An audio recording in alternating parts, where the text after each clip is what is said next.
chacun au niveau des gouvernements, des réunions gouvernementales. Et j'aimerais vous dire que la prochaine réunion d'envergure se tiendra du 14 au 18 mars 2022, si je ne me trompe pas. Donc, il se pourrait que cette réunion se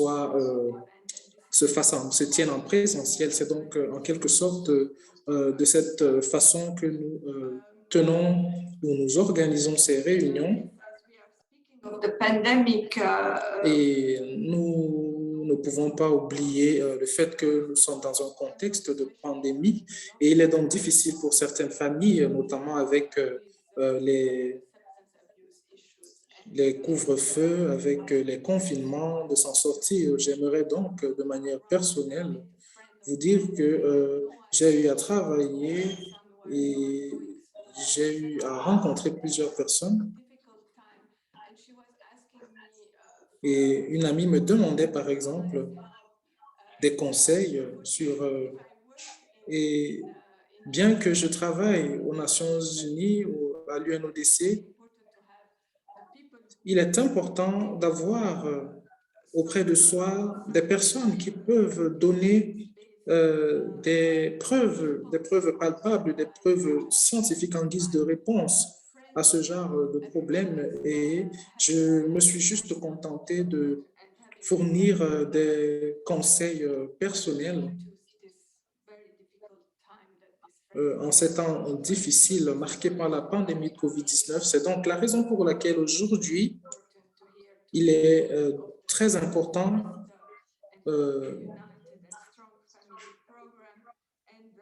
de prendre en compte le programme Family First, Family United and Strong Family. Et c'est donc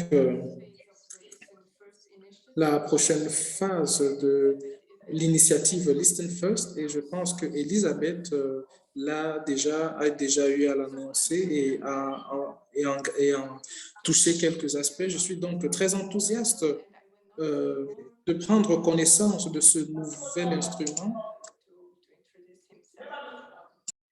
And we are actually also, I want to mention that all this event takes place thanks of the program coordinator that we co-share with Jamie. Nous pouvons donc partager nos contenus avec ma collègue que vous pouvez voir à l'écran.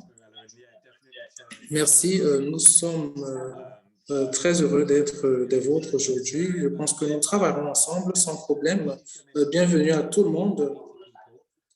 Nous sommes un peu plus de 80 dans cette réunion et j'aimerais remercier tout le monde de prendre part à cette réunion. Merci à l'UNODC qui travaille dans le cadre de l'organisation de ces cas, travaillé dans le cadre de l'organisation de cette réunion. Et je fais également partie de l'ONG qui travaille dans le cadre des drogues. J'aimerais préciser qu'il s'agit d'un comité global, d'un comité mondial d'environ 300 organisations de la société civile à travers le monde et nous travaillons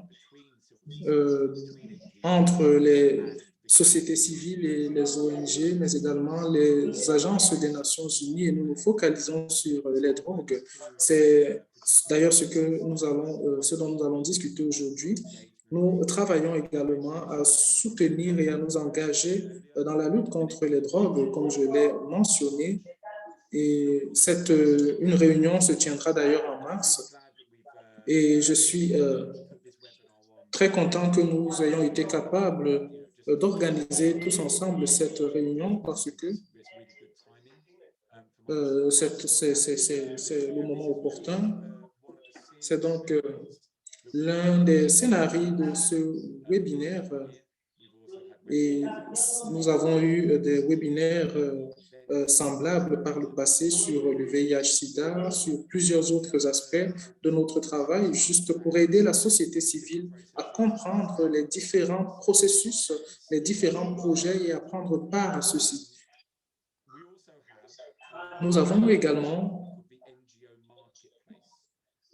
une place de marché et qui sera disponible à travers un lien que l'on vous partagera. Nous souhaitons, encourager toutes les organisations de la société civile à créer un profil.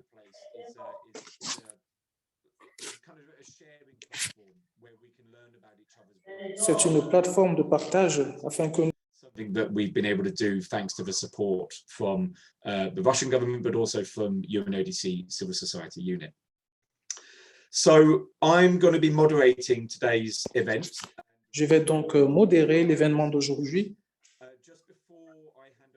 Mais avant de passer la parole au premier orateur, j'aimerais vous dire que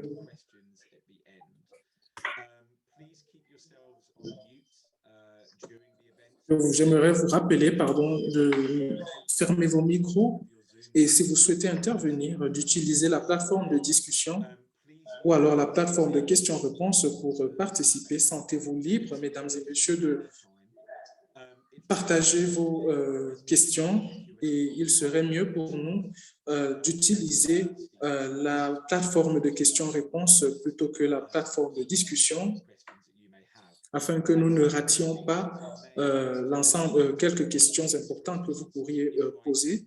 Et bien évidemment, nous sommes disponibles pour vous répondre. Je vous exhorte donc à utiliser l'option ou alors la plateforme de questions-réponses.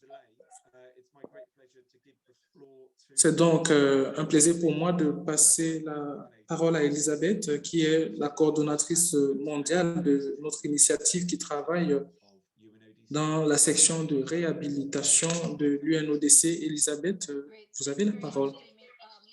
Merci, Jimmy. Pouvez-vous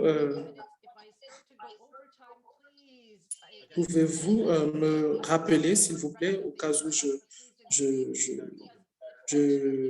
vais au-delà du temps imparti. Je vais donc m'entretenir avec vous pendant près d'une heure, si je ne me trompe pas. Je vais donc partager mon écran. Je m'appelle Elisabeth Mattfeld. Je travaille pour l'UNODC depuis bientôt 10 ans. Je me concentre davantage sur la prévention et le traitement et j'ai commencé ma carrière en travaillant dans des ONG. Et ce que nous faisons aujourd'hui, c'est nous travaillons sur Listen First. Je vais d'abord vous expliquer ce que ça signifie. Listen First existe depuis 2016 et certains parmi vous ont certainement déjà entendu parler de cette initiative. Je vais m'y attarder davantage aujourd'hui. Ça semble anodin, mais lorsqu'on s'y attarde un peu plus, on a l'impression que c'est un peu plus compliqué. Alors, c'est quoi Listen First? Listen First n'est pas une campagne. Plusieurs personnes pensent qu'il s'agit là d'une campagne, mais ce n'est pas le cas. Cependant, le matériel associé à cette campagne peut nous être utile. Nous avons également les principes sous-jacents de Listen First qui sont basés sur l'écoute active en vue de mieux prévoir les choses. Il est donc très important de s'attarder sur la science, sur la prévention et la lutte contre l'usage des drogues. Et nous avons également l'engagement, et l'une des choses qui se déroule dans notre ère aujourd'hui est que parfois nous manquons de tactique, nous manquons de stratégie à vue de mieux édifier les jeunes personnes sur la consommation des drogues. Nous devons donc davantage nous engager. Nous remarquons également qu'il y a un souci de ressources à travers le monde. Donc, nous travaillons à la diversité, à la représentativité des personnes à travers le monde. Et ce matériel ne devrait pas remplacer le matériel principal. Il doit être incorporé dans un système et vous verrez au fur et à mesure que tout le matériel ne disposent pas toujours de preuves. Alors, il est donc important pour nous de nous y attarder davantage pour les évaluer. Et c'est d'ailleurs ce que nous engageons à faire. C'est donc un matériel qui nous aide dans le cadre de nos activités afin d'être plus efficace dans notre travail. L'UNODC et l'initiative Listen First peut être subdivisée en 3 parties, 3 vidéos qui parlent des principales zones de prévention, des principaux domaines de prévention, on aborde également les difficultés que l'on rencontre, surtout dans ce contexte de COVID-19, avec les confinements, entre autres, les couvre-feux. Alors, aujourd'hui, nous essayons donc de partager avec vous certaines ressources qui pourront être utilisées demain et bien sûr samedi également. Nous avons les premiers matériaux qui se focalisent sur 3 domaines. L'écoute, la deuxième vidéo est sur les règles,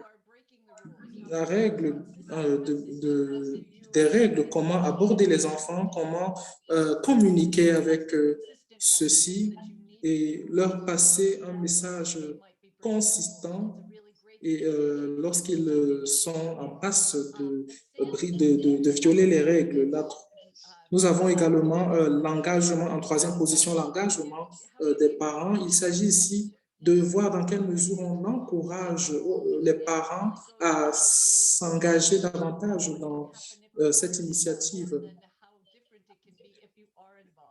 et voir dans quelle mesure ce qui pourrait arriver s'ils nous joignent dans cette initiative ou alors s'ils désistent. Plusieurs États membres de l'organisation nous soutiennent dans ce sens et l'année dernière, d'ailleurs, nous avons décidé d'inclure l'aspect scientifique. Ces vidéos sont disponibles sur notre page web, sur notre site web. Et comme je vous l'ai dit, c'est une organisation, c'est une initiative qui existe depuis 2016 et continue d'exister. Il existe plusieurs vidéos et ce sont des vidéos qui peuvent déjà figurer sur les réseaux sociaux. Comme je vous l'ai dit, c'est une organisation ou une initiative qui existe depuis 2016,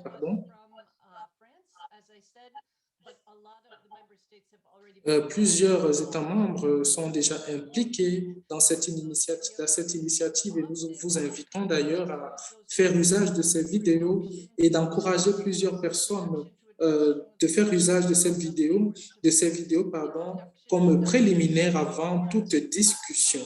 C'est très important. Travailler à l'engagement des parents dans les écoles, comment utiliser les ressources nécessaires pour engager davantage de personnes dans cette initiative. L'année dernière, nous avons lancé Science of Care, qui est une initiative et je vais m'entretenir avec vous là-dessus. Nous avons la science des soins, est faite de vidéos et de documents scientifiques. Ça touche 10 zones ou alors 10 domaines. Nous avons la science de l'affection, la science des activités familiales, la science de l'écoute active, la science du jeu, la science de la patience, la science de la prière, la science des activités physiques, la science de l'information, la science des routines, mais également la science de l'occupation. Et peut-être que vous êtes déjà au courant de cela, mais toutes ces 10 vidéos, je tiens à le rappeler, sont des vidéos illustrées. Vous pouvez voir des images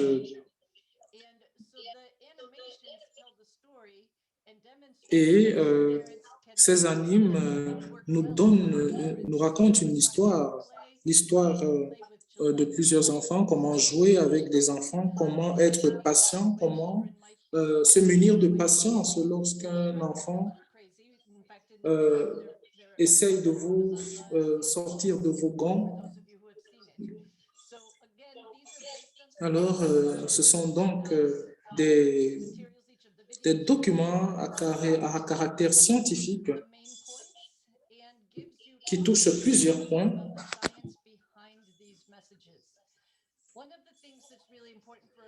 Et l'une des choses les plus importantes qu'il convient de partager avec vous est la décision de se focaliser sur la science qui est poussée par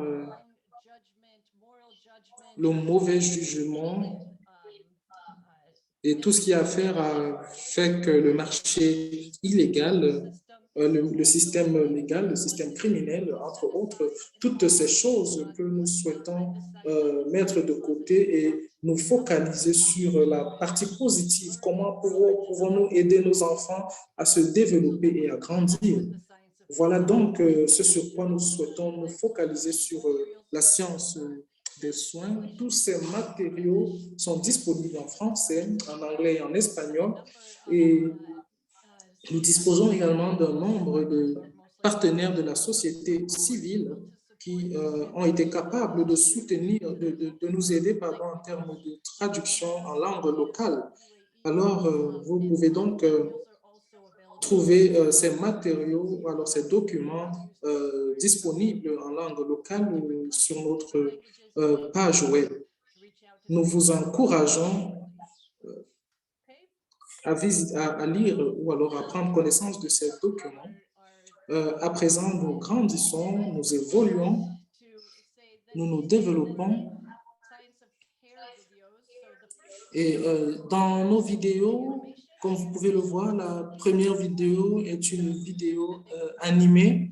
Il n'y a pas de discours, mais il y a juste c'est juste une vidéo sans discours.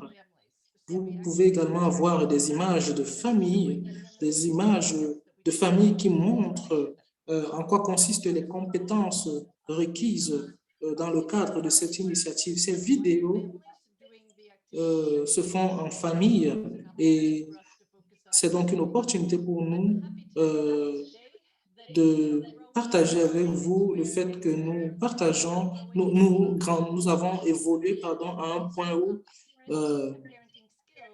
nous ne pouvons même pas imaginer. Nous focalisons sur les tout petits enfants, et si vous consultez les images, vous verrez que le développement des compétences sociales est quelque chose de très important pour faire grandir et aider les enfants. Nous avons donc 5 vidéos disponibles. Nous avons également des compétences, des 4 super compétences et vous avez également, ce sont des compétences qu'il faudrait avoir alors développées pour venir en aide aux jeunes personnes. Nous avons également 10 compétences qui se focalisent sur l'empathie, la compassion, le respect, la gratitude, l'honnêteté, l'intégrité, la confiance, l'espoir, la motivation et la curiosité. Ces 10 domaines contribuent à la réalisation des compétences que nous souhaitons développer en nous. Alors, c'est ce sur quoi nous nous focalisons actuellement. Vous avez également une fiche scientifique et au verso de chaque fiche, vous pouvez développer vos super compétences, comment gérer vos émotions, comment vous gérez vous-même. Êtes-vous capable de réaliser vos objectifs? Reconnaissez-vous vos émotions et comment les gérez-vous? Nous avons également la prise de décision. Il est clair que les jeunes ont besoin de travailler sur ce domaine. Nous avons également la gestion du stress qui est une compétence requises dans le cadre de notre initiative. Comment construisons-nous des relations, comment communiquons-nous de manière positive et comment écoutons-nous, parce que c'est également l'écoute active qu'il convient de travailler ici. Le matériel nous offre également des opportunités d'effectuer quelques changements dans notre site web et vous, en tant que partenaire, pouvez également prendre part à ce voyage. Notre site web est à présent à jour et nous avons des engagements que nous souhaitons, sur lesquels nous souhaitons insister. Nous avons premièrement les États membres et le matériel s'est déjà focalisé sur les États membres et nous souhaitons également nous attarder sur les États membres dans le cadre de notre site web. Nous travaillons avec plusieurs pays, plusieurs États membres, et je pense que nous prendrons la peine de citer tous ces partenaires pays dans notre site web. Nous avons également les parties prenantes clés, les principales parties prenantes. Nous avons les éducateurs, les travailleurs dans le secteur de la santé, les décideurs politiques, nous avons les parents, nous avons également la lutte contre l'usage des drogues et le traitement professionnel. Nous vous invitons pour plus d'informations à consulter notre site web. Nous souhaitons vous soutenir autant que nous pouvons. Nous avons également les partenaires, certains sont en train de chercher des partenaires. Que pouvons-nous faire? Comment travailler ensemble? Que faudrait-il faire pour intégrer ces partenaires dans notre travail? Êtes-vous un partenaire national, international ou alors une ONG locale qui essaye de subvenir aux besoins des nécessiteux? Comment pouvons-nous vous aider? Comment pouvons-nous soutenir et encourager votre travail? C'est donc là quelques détails qu'il convient de connaître. Et 3 de ces domaines sont disponibles dans notre site web et vous pouvez également nous fournir des informations vous concernant afin que nous partagions avec vous des documents, d'autres documents. Vous pouvez également décider de travailler avec nous dans le cadre de la traduction, nous saisir et nous vous fournirons le matériel nécessaire afin que vous nous fassiez une traduction. Alors, vous ne savez pas également comment vous souhaitez utiliser un matériel, mais vous ne savez pas comment correspond ou alors comment utiliser les outils qui correspondent à ce matériel. Je suis donc là pour vous informer que si vous avez besoin d'un soutien quelconque en la matière, prière de vous référer à nous et nous vous aiderons.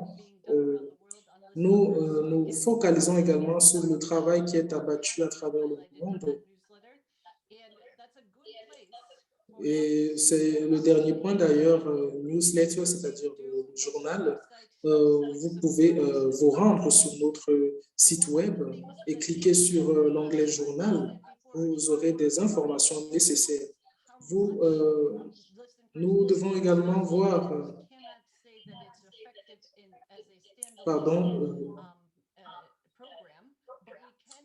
nous ne pouvons pas dire qu'il s'agit là d'un programme exhaustif, mais nous pouvons jusqu'ici vous dire combien d'enfants ont utilisé le matériel, combien d'ONG ont utilisé le matériel, combien d'enseignants ont fait usage de ce matériel. Nous partageons avec vous ces données. Et à un autre niveau, nous voulons savoir si vous pensez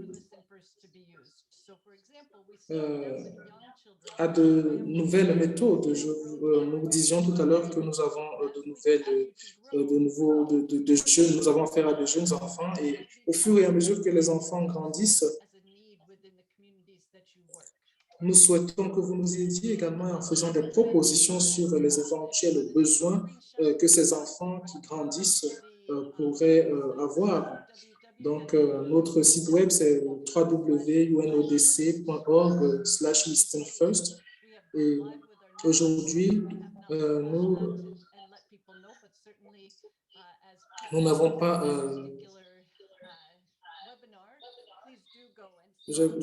J'espère, pardon, que dans le cadre de ce webinaire, nous aurons les ressources nécessaires pour vulgariser nos contenus. Je vais donc arrêter la publication de mes diapositives et partager la première vidéo. Merci, Elisabeth.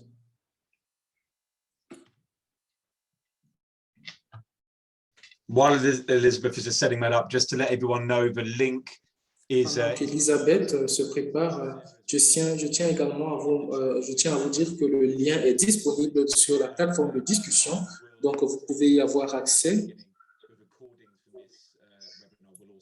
Et sachez également que l'enregistrement de ce webinaire vous sera donné. Merci, Jamie. Je vais donc croiser mes doigts en espérant que chacun voit et entend cette vidéo. Écoute cette vidéo, pardon.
Super skills of compassion and respect, we and other people can feel bad.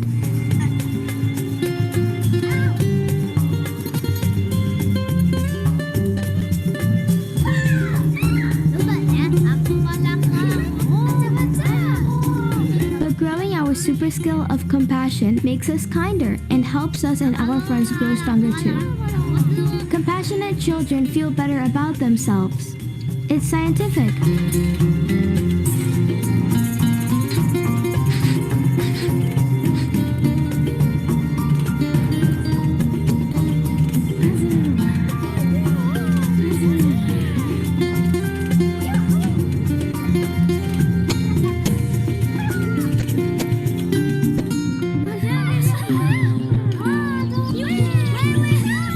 Grow your super skills and thrive.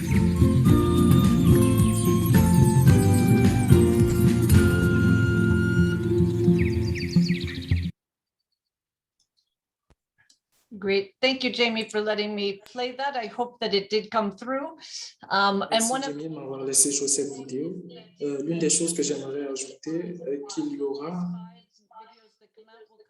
une série de 5 vidéos et ces vidéos interviendront chaque 3 semaines et nous aurons donc à partager d'ici peu la dernière vidéo.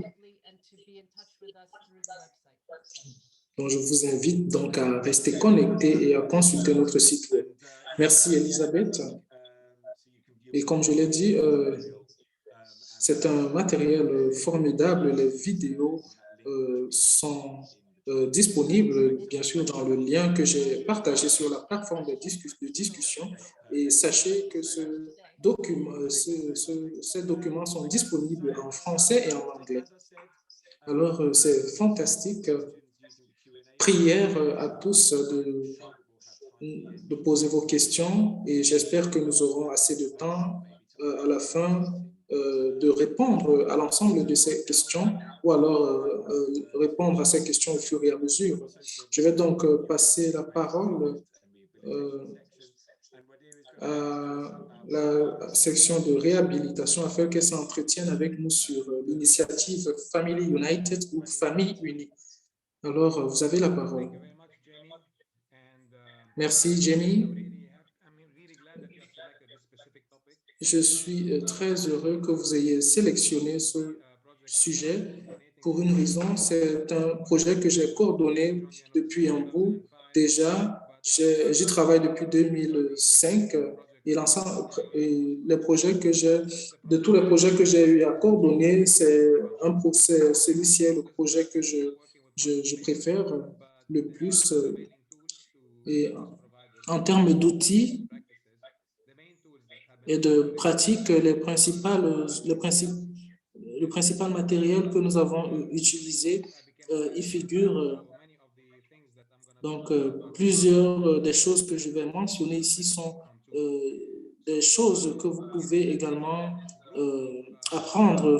Il s'agit là d'un groupe d'ONG, des organisations de la société civile, mais également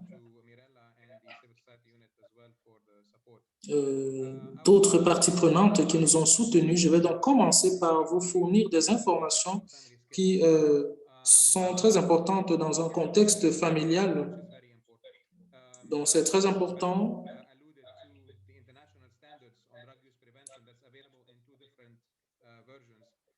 Nous avons donc la première édition et la deuxième édition. Il s'agit là des standards internationaux sur l'utilisation, la lutte contre l'usage de drogue. La première édition date de 2013 et la deuxième date de 2018. Je pense que cela nous édifiera sur les valeurs de la science, notamment lorsque nous disons qu'il s'agit là des pratiques basées sur des preuves. Lorsque l'on parle d'impact, c'est très important. Et pourquoi c'est important? Juste à cause du fait que le principal contenu de ces standards internationaux prend en compte la prévention, mais toutes les préventions ne sont pas basées sur des preuves. C'est un point important sur lequel il faudrait se focaliser. La plupart des États membres restent attachés à l'idée selon laquelle il s'agit toujours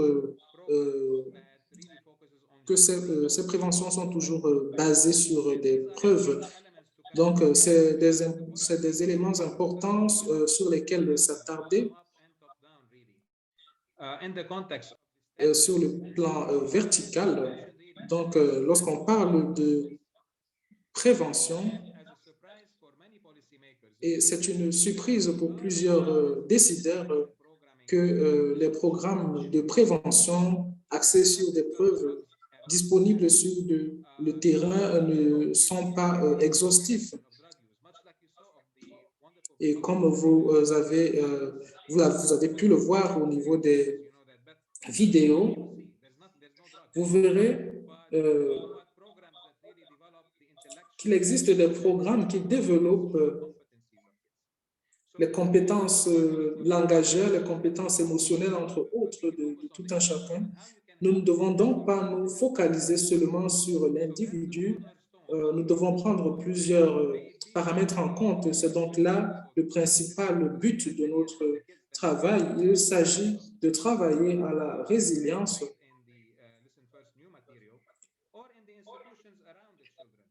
mais également de prendre en compte les institutions qui encadrent les enfants. C'est un important élément sur lequel il faudrait s'attarder. Chaque personne a sa caractéristique, chaque personne a sa manière de réagir au stress, a son code génétique. Chaque personne a des choses particulières en elle, et bien que nous ne soyons pas, quand bien même nous sommes issus de la même famille, nous ne sommes pas exactement les mêmes. Alors, ces personnes sont également influencées par ces structures. Et même les familles et les pères ne sont pas les mêmes. Les familles divergent d'un endroit à l'autre, d'une famille à l'autre. Nous avons des réfugiés, des déplacés internes. Nous avons affaire à la violence domestique, entre autres, qui affecte le fonctionnement de la famille, mais également de l'individu. C'est cette interactivité de microstructures qu'il faudrait revoir afin de comprendre comment se développer.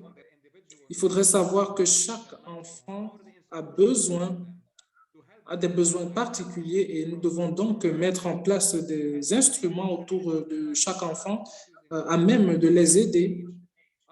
Et à un certain âge,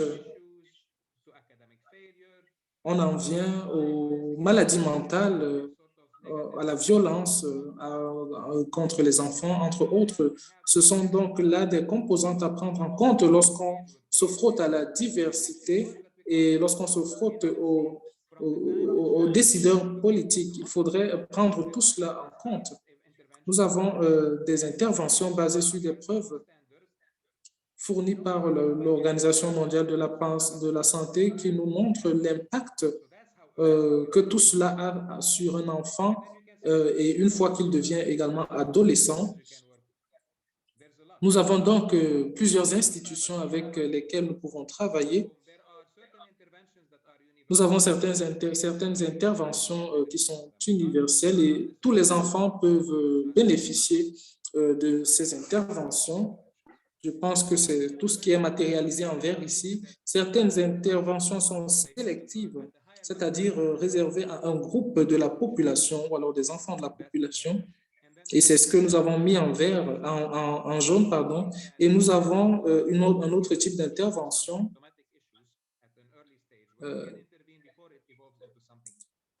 qui renvoie à des interventions à prendre en compte à un âge, dès le bas âge, pardon, de peur que les symptômes ne se développent par la suite. Et c'est ce que nous avons matérialisé en rouge. Tout cela détermine les caractéristiques des programmes que nous avons et nous donne d'amples informations sur ce qui a marché, sur ce qui n'a pas marché. La prévention ne suffit pas. Nous avons également plusieurs autres aspects à prendre en compte. Nous avons la promotion de la santé. Nous avons également la prévention universelle, sélective et indiquée. Nous avons également le traitement.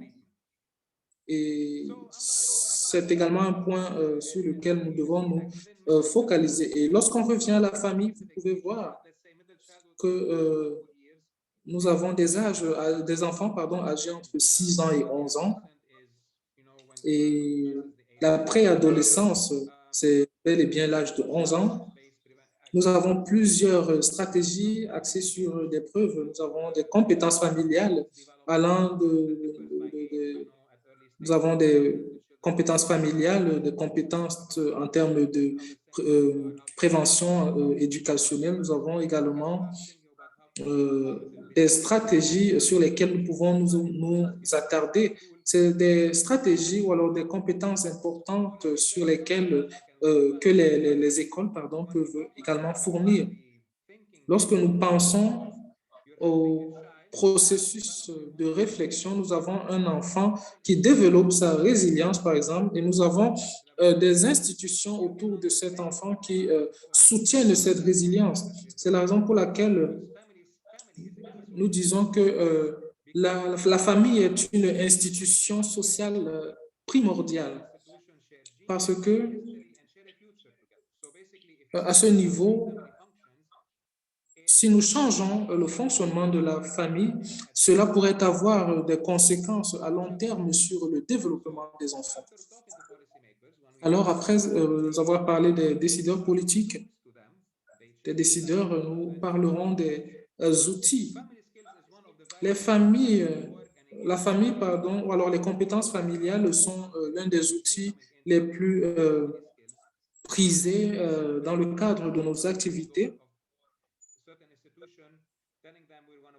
Et comme je l'ai dit, des institutions doivent encadrer ces familles pour mieux participer au développement de l'enfant. Il faudrait également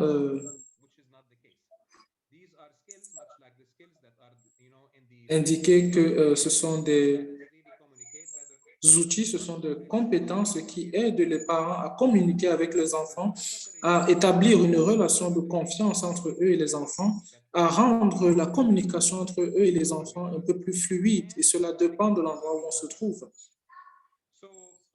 Alors, il existe cet attachement et c'est une compétence. Je dirais que c'est une compétence. Ce n'est pas quelque chose qu'on peut faire en un clin d'œil. C'est une compétence qui s'acquiert et c'est la raison pour laquelle j'insiste sur la pratique. Il faudrait se rassurer que l'on comprend très bien l'ensemble des paramètres qui sont pris en compte ici. Il ne s'agit pas seulement de s'attarder sur des vidéos, mais il s'agit également de créer un programme pour développer ces compétences. Et nous y travaillons depuis 2010. Et entre 2010 et 2017, nous avons élaboré des programmes axés sur la famille, notamment dans les pays à revenus faibles et intermédiaires. Et l'une de ces stratégies renvoie aux préadolescents parce que les familles sont différentes lorsque les enfants sont encore tout petits et lorsqu'ils deviennent adolescents. Et nous avons remarqué également que les familles divergent d'un endroit à l'autre et lorsque nous travaillons, nous recevons de la documentation et peu importe la race, la culture ou quoi que ce soit, un enfant à un niveau ou alors à un certain âge demande ou alors a besoin d'aide venant des personnes qui l'entourent pour mieux grandir. C'est universel, c'est un principe universel. Comment déterminer ses compétences? La science, je tiens à le dire, demeure la même et nous avons pris ce programme qui fait partie du package axé sur des preuves, peu importe en Amérique, en Europe. Nous avons remarqué que cette même science est valable ailleurs. Nous avons également traité des problèmes. La science est la même, mais l'infrastructure qui met en œuvre ce programme dans les pays à revenus faibles et intermédiaires pourrait ne pas exister. Et prenons par exemple l'énergie électrique.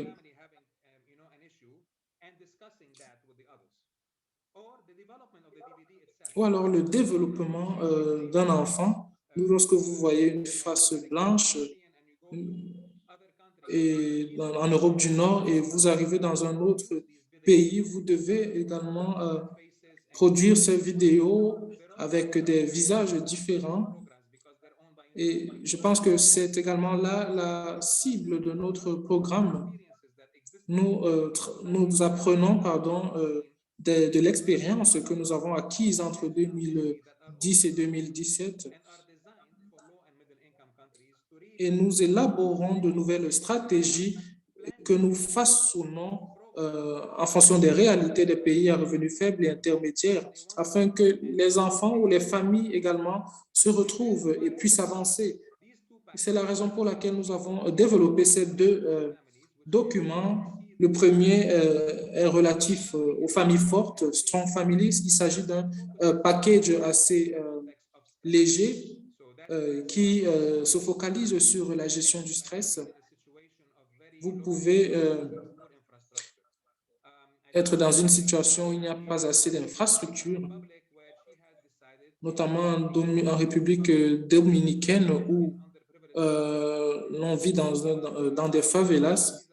Il y a également des paramètres à prendre en compte comme les réfugiés et je pense que mon collègue s'entretiendra avec nous sur les réfugiés Rohingyas. Nous avons également à prendre en compte les catastrophes naturelles. Donc, et même le contexte actuel marqué par la pandémie de COVID-19, il faudrait dans ces situations savoir gérer son stress et développer des stratégies. Et Il convient également de mentionner ici que ces documents sont développés et élaborés par des experts en la matière.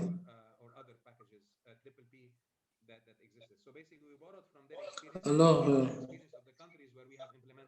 nous avons notre propre expérience, mais nous sollicitons également l'expérience d'autres pays.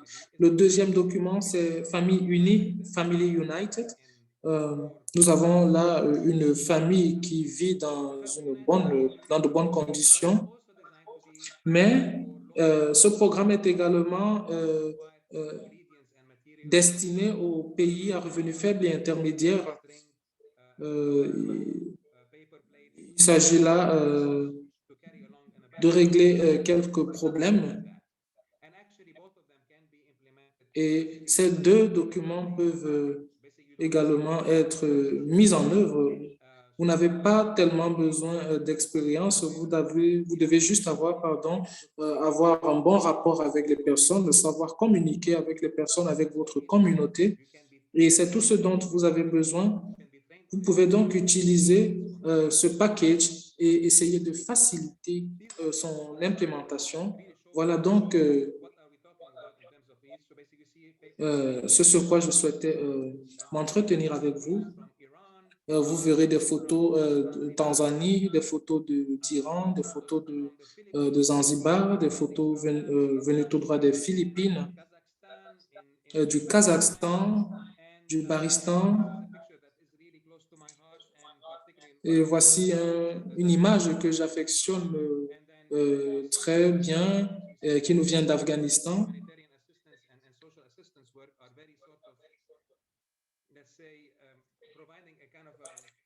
Et la plupart du temps, lorsque nous entendons parler de ces pays, nous voyons directement l'aide humanitaire et autres, mais dans tout, peu importe le contexte, il faudrait maintenir une attitude positive, ce que j'appelle la positive attitude.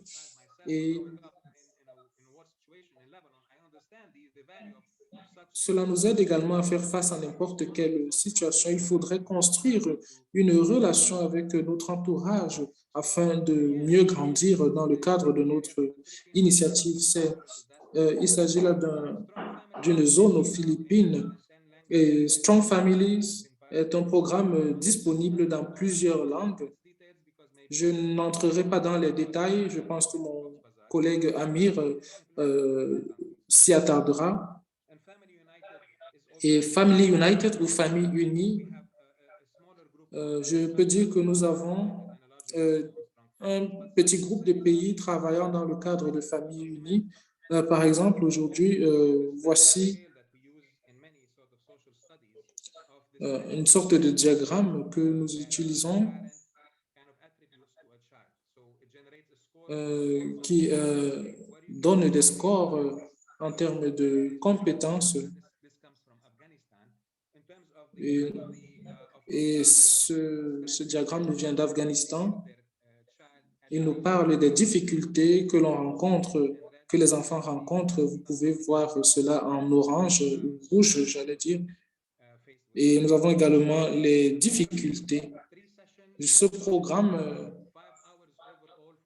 est une session de 5 heures et certaines de ces sessions se tiennent de manière simultanée et nous pouvons boucler cette session en 3 semaines.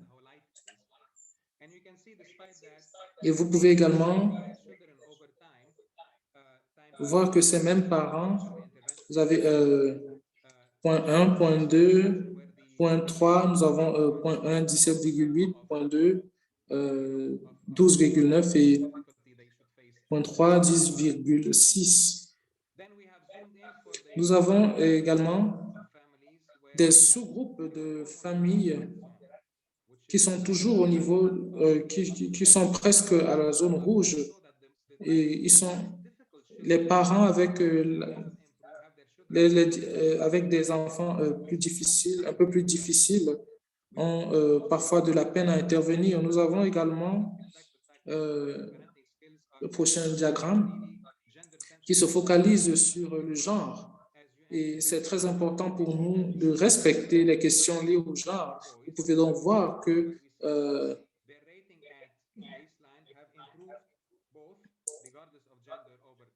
vous pouvez voir qu'il y a une sorte d'équilibre entre les garçons et les filles. Tout a commencé en Afghanistan et plusieurs pays ont suivi. Je vais vous épargner des détails. Et c'est fort de cette expérience que nous avons glanée et grâce à l'ensemble des situations dans lesquelles nous vivons, bien sûr, avant la pandémie de COVID-19, nous avons les réfugiés, pardon, les populations déplacées. Nous avons commencé à expérimenter plusieurs versions de comment les packages étaient élaborés. Nous avions également des informations qui demandaient des informations minimales. Comment devrais-je gérer le stress de mon enfant, par exemple, et gérer mon propre stress? Et c'est également des questions que l'on se pose au niveau des réfugiés. C'est donc très important de prendre en compte également les familles qui sont déplacées, mais également les familles qui vivent sur place. Il était donc question pour nous de fournir des questionnaires et les réponses nous sont parvenues. Et je pense que la valeur de ces informations vous sera partagée. Nous avons également développé un livret pour les enfants en conflit. Ce livret est un peu plus avancé, il est un peu plus détaillé, mais peut faire l'objet d'une présentation d'une heure. Et je tiens ici à attirer votre attention parce que c'est un document que même les organisations internationales peuvent utiliser. Nous avons également des familles en Palestine que nous avons pris la peine de documenter et la publication sera bientôt disponible. Nous avons des sessions interactives où nous avions besoin d'encourager les familles à travailler et à interagir avec nous. Et dans un contexte de traumatisme, notamment dans les populations déplacées, nous travaillons avec l'Université de Manchester sur un package qui permettra à ces personnes de se relever.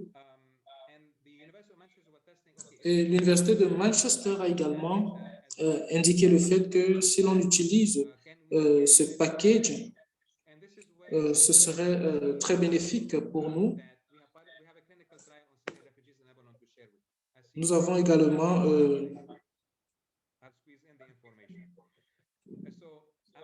pardon, je vais poursuivre. Nous avons plusieurs publications à partager avec vous et le PowerPoint peut vous être partagé sur comment soutenir la lutte contre ces usages de drogue, comment prendre en compte les réfugiés, comment les gérer. Et il existe d'autres chapitres qui arrivent. Nous vivons dans un contexte marqué par la pandémie de COVID-19 où le niveau de stress est assez élevé.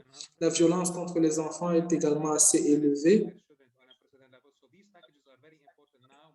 Et ce package est plus important, est très important. Il est d'une importance capitale compte tenu du contexte. Et sachez que ces publications, ces documents, pardon, sont disponibles en plusieurs langues. La science de l'affection, la science des soins, la prise en compte de la famille constitue un chapitre. Et à la fin, nous avons la dernière diapositive qui nous montre les différents packages. Il s'agit là d'un dénominateur commun pour plusieurs stratégies qui vont de la lutte contre le recrutement des enfants dans les organisations terroristes, notamment dans notre contexte.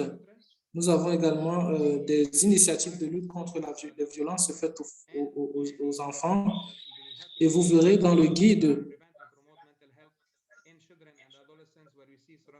comment nous essayons de promouvoir la santé des enfants. Ce sont donc des packages qui figurent sur notre site web et dans le strict respect, bien sûr, des objectifs de développement durable.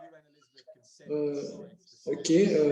Je pense que nous vous enverrons également les documents afin que chacun puisse se faire une idée de l'ensemble des documents que vous avez partagés.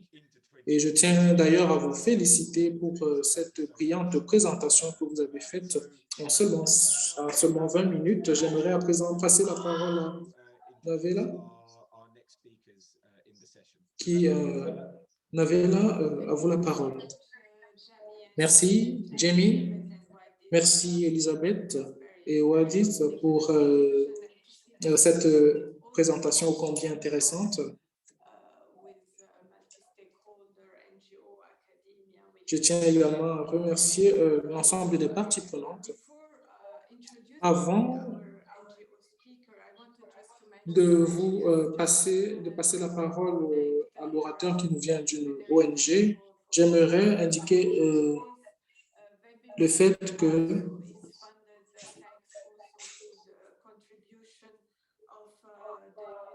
nous travaillons également en étroite collaboration avec les États-Unis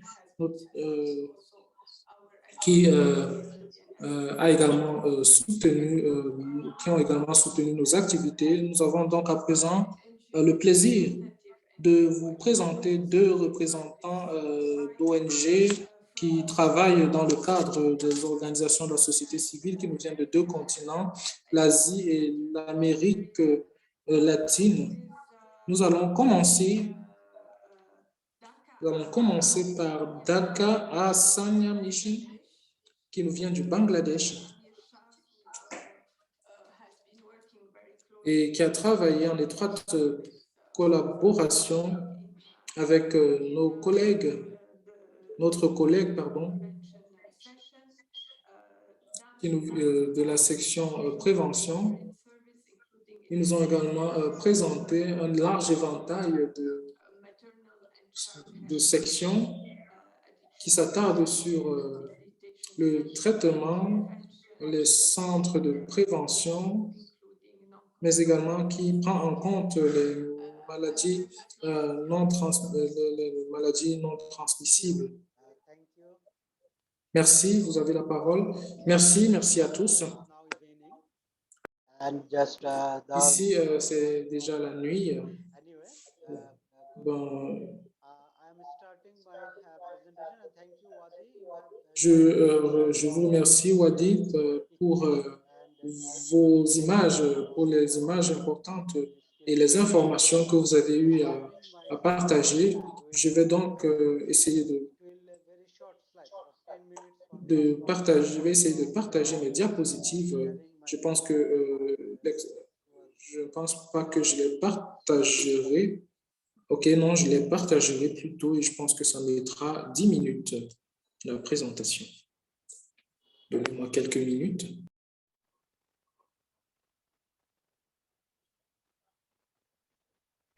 Okay, may all of you are seeing my slides?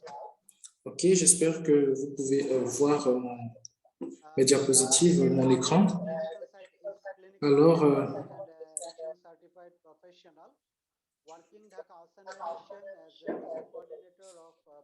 ok, nous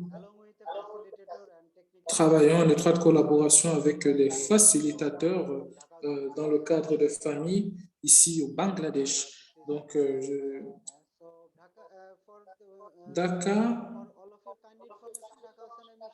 Dhaka Hassania Mission est une mission non gouvernementale, est une organisation non gouvernementale, fondée par Khan Bahadur Hasnullah. Dhaka est également un objectif pour son programme et nous avons mis en œuvre deux programmes. Nous avons le programme Famille Forte et je pense qu'il a déjà été partagé. Et l'objectif était de renforcer les capacités des familles et du personnel soignant, afin de lutter contre le mauvais résultat social de nos enfants.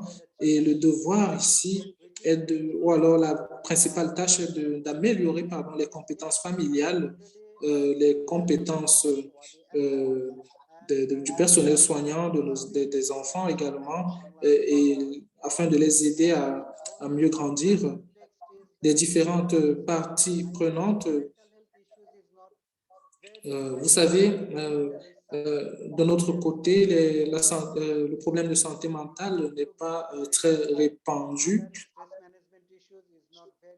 Alors, certaines données ne sont pas disponibles. Notre mission a commencé depuis 2019. Nous travaillons en étroite collaboration avec l'UNODC. Nous avons également des partenaires en Indonésie. Dhaka Mission pilote également plusieurs programmes ici au Bangladesh. Dhaka Mission travaille également avec le ministère de l'Éducation du Bangladesh, mais également le ministère des Affaires sociales. Nous sommes donc engagés dans l'ensemble de ces programmes et voilà les logos que vous pouvez voir sur la diapositive. Au Bangladesh, nous avons commencé notre mission en 2019. Dhaka est un programme pilote qui se focalise sur la sensibilisation sur les activités liées aux drogues et au tabac. Nous travaillons également en étroite collaboration avec l'UNODC. Nous avons également 9 formateurs et c'est un programme qui dure 3 mois. Et certains facilitateurs au Bangladesh travaillent en étroite collaboration avec le gouvernement. Nous travaillons avec des psychologues cliniques et entre autres. Passons à présent au moment. Vous pouvez voir ici une image de 2019 avec le ministre de l'Éducation du Bangladesh, M. Dipo Moni, et M. Mohibul, et le thème nous avions également des participants. C'était un programme d'apprentissage et d'interaction qui a été piloté à Dhaka. Nous avons le ministre Cheke, son secrétaire et bien sûr l'équipe de facilitateurs. Nous avons également des participants. C'est un programme de famille unie. Voici d'autres moments. À l'école, nous avons essayé de fournir notre savoir-faire. Nous avons également ce que nous pouvons qualifier de pool des éducateurs. Nous travaillons, comme je l'ai dit, avec des psychologues, des enseignants et plusieurs représentants d'organisations. Prochaine diapositive. Vous savez, nous travaillons avec plusieurs États, plusieurs nations et Dhaka, Mission a eu à travailler avec le Myanmar et nous travaillons également avec l'administration locale. Toutes ces entités sont des collaborateurs et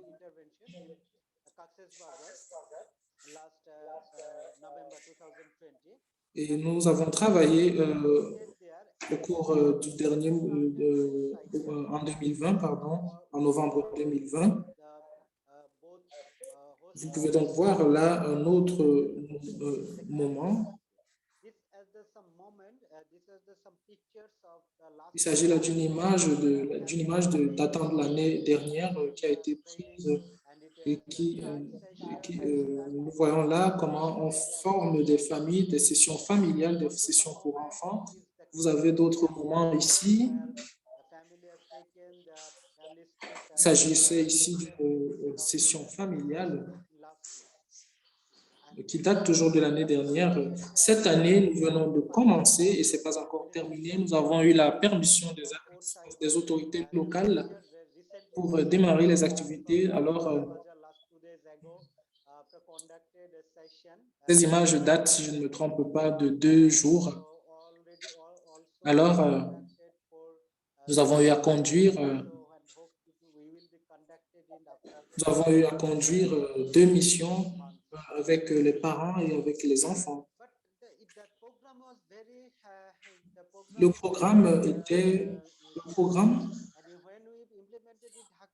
est très intéressant. Il prend en compte plusieurs défis à relever et des défis naturellement à prendre en compte dans le cadre du programme Famille forte. Au Bangladesh, par exemple, nous nous focalisons dans le cadre de nos activités sur des enfants. Nous ne nous focalisons pas seulement sur la famille et ce n'est d'ailleurs pas conseillé de se focaliser sur la famille et de laisser les enfants. Ce programme a été très bien reçu à Dakar. Nous avons également reçu la satisfaction de l'administration locale et ils ont d'ailleurs demandé à ce que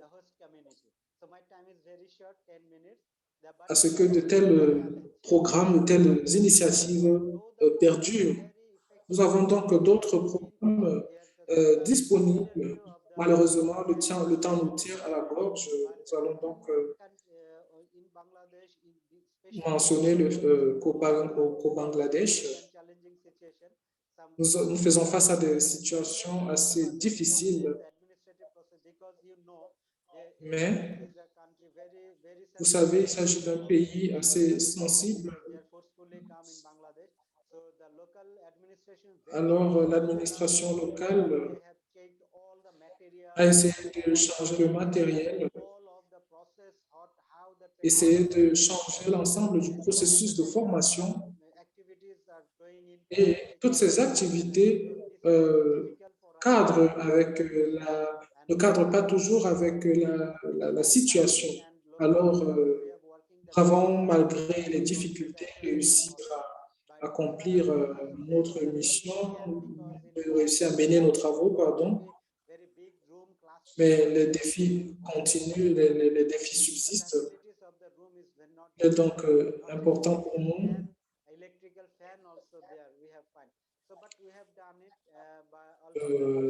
de rester sur une bonne note. Nous avons réussi à surmonter certaines difficultés, notamment la difficulté liée à la langue. Mais nous avons mis en œuvre un programme et essayé de recruter des volontaires qui nous viennent du Myanmar. Et nous les avons inclus dans notre équipe en tant qu'interprètes. Donc, ils ont donc assuré des services d'interprétation. Je pense que nous avons donc en quelque sorte réussi à surmonter l'obstacle de la langue grâce à ces volontaires.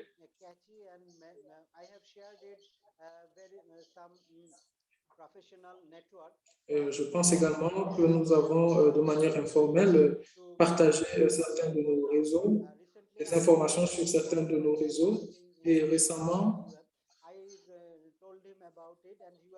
j'ai parlé avec un ami de ces réseaux et il était très enthousiaste à l'idée d'organiser des programmes dans ce sens. Je pense que si nous menons et nous pilotons ces programmes, notamment le programme Famille Unie, nous enregistrerons de bons résultats. Je pense que le gouvernement nous aidera également à mettre en œuvre ce programme sur toute l'étendue du territoire national, dans tout le pays. Il faudrait donc encourager davantage le gouvernement à le faire.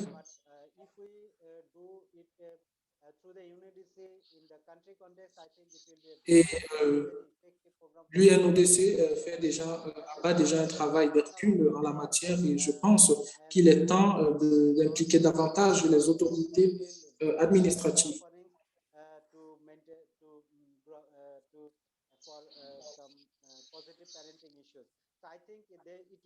Je pense donc que ce serait très judicieux que nous ayons l'ensemble de ces documents. Je pense que je suis venu à bout des 10 minutes qui m'ont été attribuées. Vous pouvez avoir disponible, vous pouvez voir là notre lien, le lien qui mène à nos activités. Vous pouvez voir une vidéo disponible sur YouTube, si vous avez besoin, pardon, prière de cliquer sur ce lien, vous aurez accès à la vidéo.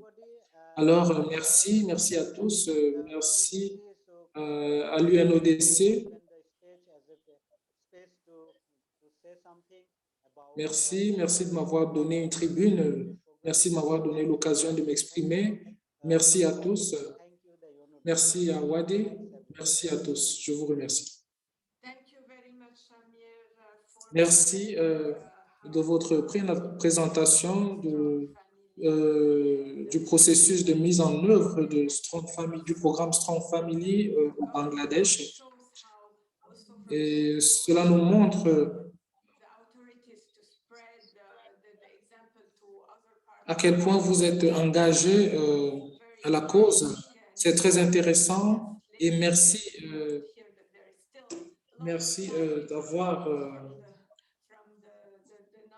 d'avoir participé, bien que nous avions des soucis avec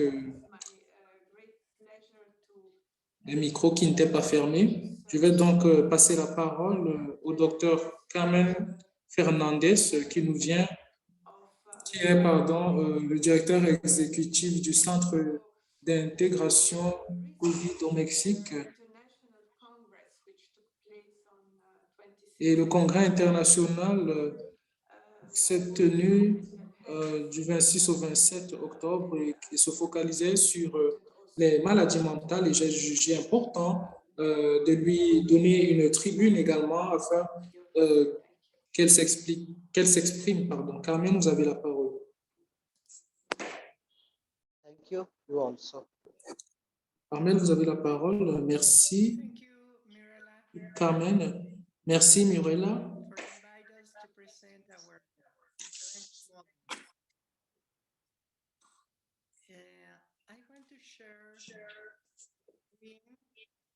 Je vais donc à présent partager mon écran. Mais pour ce faire, il faudrait, OK, d'accord, me débarrasser de l'écran de l'ancien orateur. Merci. À présent,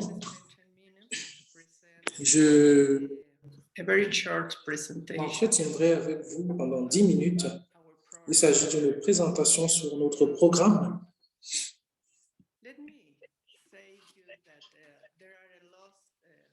Permettez-moi de mentionner le fait que nous avons de nombreuses preuves sur le rôle de la famille dans la santé, en termes de développement, en matière de développement. Nous avons également un système de données épidémiologiques qui nous montre la tendance de consommation de drogue dans mon pays. Nous avons l'alcool, le tabac, la marijuana et la combinaison des trois substances. Et l'année dernière, au cours des dernières années, la tendance n'était pas si importante que ça. Et nous avons à ce niveau près de 350 personnes, et la pathologie principale est liée à la méthamphétamine et renvoie à la désorganisation de la personnalité. Et en fonction des recherches qui ont été menées sur les familles qui remplissent l'ensemble de ces fonctions qui affectent la nutrition. Nous avons des familles avec le contexte de BioLink. Il s'agit là du principal risque qui mène aux problèmes mentaux après usage de drogue. C'est donc là une problématique marquante et la pathologie ici est reliée à l'usage de certaines drogues et je pense ici à la méthamphétamine qui renvoie ou alors entraîne un trouble de la personnalité. Nous avons des standards internationaux sur la prévention ou alors la lutte contre l'usage des drogues qui a été publié par l'UNODC. Nous avons utilisé ces documents et même l'ensemble du matériel que vous avez mis à notre disposition. Le programme opératoire avait pour objectif de réduire l'utilisation et l'utilisation surtout abusive des substances ou alors des drogues psychoactives. Et cela affecte considérablement le développement des enfants, des adolescents, mais également des jeunes, sans oublier des familles et des communautés. Généralement, une bonne partie de nos patients sont des jeunes, plusieurs enfants et plusieurs adolescents souffrent de négligence, mais également du manque d'attention. Nous sommes là dans un contexte physique, contexte sexuel même, et 90% de nos clients vivent dans ces familles, et 10% de nos patients sont âgés de moins de 18 ans. Il s'agit là d'un problème, mais c'est également, nous avons là un problème de contexte, nous avons les écoles, le lieu de travail, les institutions sanitaires et la communauté, notamment dans les écoles et les communautés. 2 millions de familles, plus ou moins, se trouvent dans les communautés ou les écoles.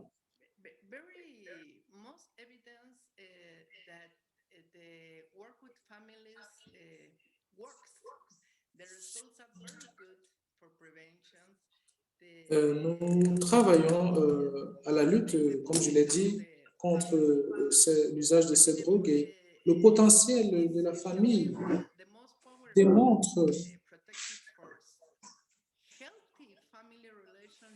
les recherches démontrent que la famille constitue la principale entité de protection qui pourrait éviter à nos enfants de souffrir de maladies mentales, de sombrer dans le crime, mais également de plonger dans des comportements sexuels pas du tout indiqués. Il faudrait donc mentionner ici que l'usage des drogues,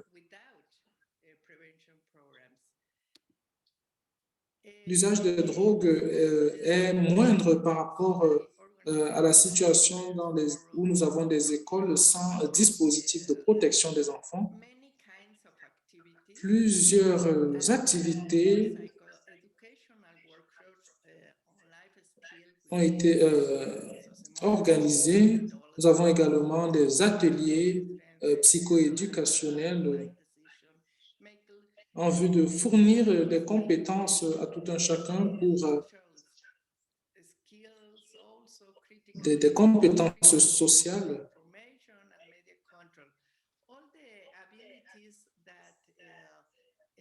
Et je pense que Elisabeth et le précédent orateur ont eu à mentionner cela.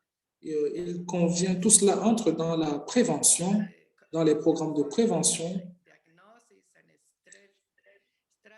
Nous avons également des stratégies qui nous aident à lutter contre l'usage des drogues et réduire l'impact que ces pratiques peuvent avoir dans les familles.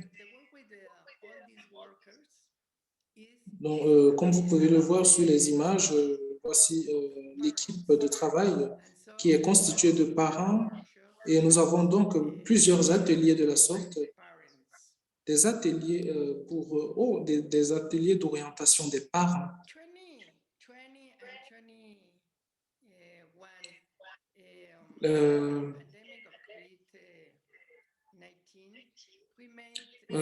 Mentionnons également que nous sommes dans un contexte marqué par la COVID-19 où nous avons donc développé des moyens, des plateformes technologiques en vue d'interagir en ligne.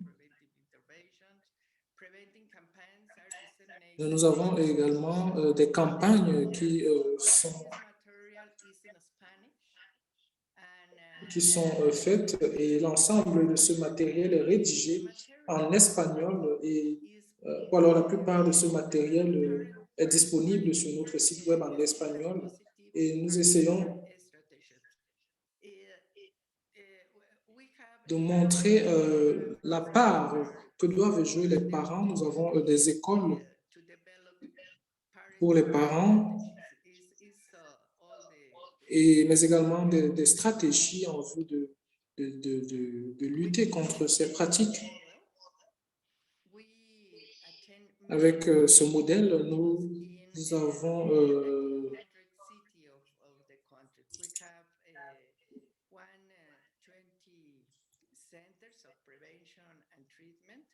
Nous avons 120 centres de prévention et de traitement et nous avons développé un modèle de traitement qui est multidimensionnel et qui prend en compte des familles. Et nous attardons également sur l'égalité des sexes et la lutte contre les violences. Merci, Midela. Voilà de manière aussi un de nos centres, pardon. Vous pouvez voir d'ailleurs ce centre en arrière-plan de mon écran, en arrière-plan, juste derrière moi, c'est l'un de ces centres. Je vous remercie. Merci, Carmen. Merci pour votre présentation. C'est un plaisir de savoir quel est le travail fait sur le terrain. C'est également l'occasion pour nous de voir quelle a été la contribution de l'UNODC. Et merci pour votre exposé, merci pour votre intervention. Je pense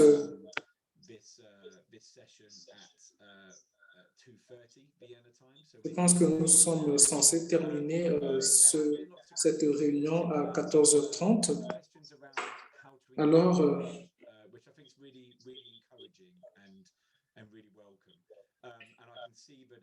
je peux remarquer qu'Elisabeth a répondu à une question. Alors,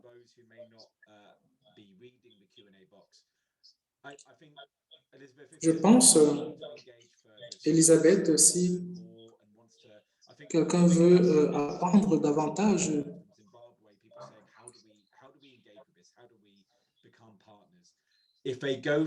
travailler, ou alors si quelqu'un voudrait savoir comment devenir partenaire, je pense que au niveau de notre site web, il y a une option sur nos partenaires. Vous pouvez cliquer là-dessus et remplir une fiche d'engagement. Et je pense que immédiatement après, vous verrez comment continuer. Je pense que je ne me trompe pas, Elisabeth. Oui, absolument, vous ne vous trompez pas. Il existe également plusieurs. Je pense que ce que nous devons faire est d'investir sur la traduction des documents.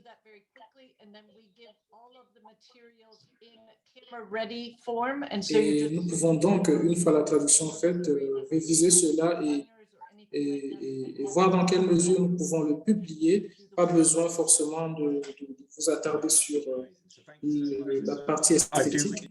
Merci. J'encourage d'ailleurs plusieurs personnes à faire ce suivi.